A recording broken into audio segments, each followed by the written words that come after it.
Мына ушу карапайым касиеттүү улуу кыргыздын акчасын уурдады. Кимдер уурдады? Банкирлер. Кантип? Процент, кредит. Ана кана бир банкирдин оңуп кеткенин көрбөй атабыз азыр. Уурулук.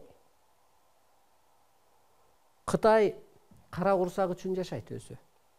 Кытай пул үчүн жашайт. Мына Кытайга жолдорубузду бердик.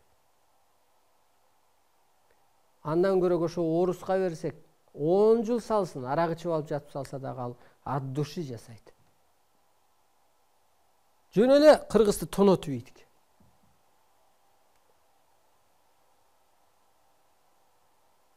Мына тескеге кетирген акча 7 эсе көп алып коюптур деп атпайбы?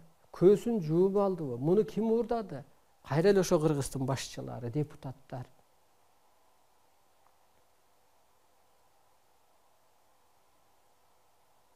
Карыз болуп, мүңкүрөп, процент өсүп, секунд сайын. Антип отургуча балыкчы түштүк жолун салбай деле койбойт белек. Эмне зарылчылыгы бар, анысы деле каттап атат. Келчү адам балыкчы өтпөйт, Бишкекке келип. Мына караңыз. Көрдүңүздөрбү? Эми ушул адамдар оңобу? Уурулук эмне бул? Макрө иш, бирөөнүн ырыскысын, элдин ырыскысын уурдап алуу, ыйлмансыз ыплас иш болот. Уурулук, улуулукка болгон жолду жабат. Азапка түртөт, өңдө ото суу көрсөтөт, уурулук кылсаң андан 10 эсе чыгым тартасың. Мына бир министрди көрсөттү го, $900,000 банктын ячейкасына салып койгон. Ал кайдан алган? Улам тапканын алып барып сала берген 100,000. Эми кайда ал? Ал адам кайда өзү? Караңыз, кайра эле адамдын башына келип атат. Бийликти эмнеге берет? Эл үчүн берет. Элдин башына бар.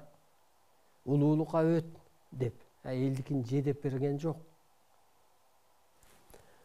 Жалганчылык жакырчылыкты алып келеби?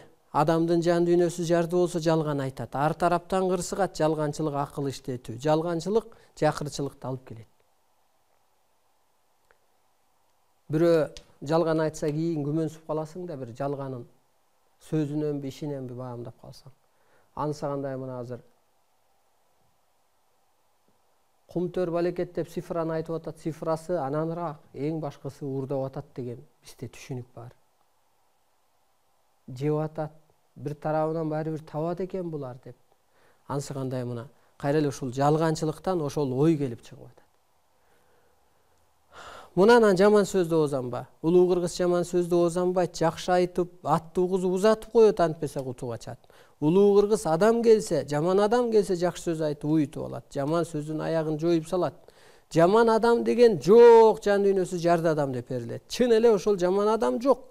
Ошо жан дүйнөсү жарды адам келсе жакшы сөз айтып уютуп өстүрүп аласың деген сөз. Жамандын аягын жоюп саласың. Утурумдук, улуу кыргыз утурумдук сөз сүйлөсө же максаты жеңил болсо жерине жерит, сөзү жел болот болот. Анан карасаң чын эле ошо ааламдан келген өкүл. Ушу мисалы атабыз жалган айтса, энебиз жалган айтса, үйдө жакырчылык болбой эмне болот? Анан ааламдан келген ушу периште сыпат болсок кыргыз. Анан башчыларыбыз, анында ата энебиз жалган айтса, утурумдук жашаса, улуулукту түшүнбөсө, анан каяктан кыргыздын башы көтөрүлөт? Кору болбойбу? Алар жеп алса, алар жалган сүйлөсө, ата энебиз жалган сүйлөсө, анан кыргыз жергесинде жакырчылык болуп атат. Мына ушинтип адам келиңиздер бир көккө айланышчу мына сыпаттарды ушу акмын деп жашаңызчы. Ошондо бул сыпат артка тартат. Акмын десеңиз ушунун баары калат.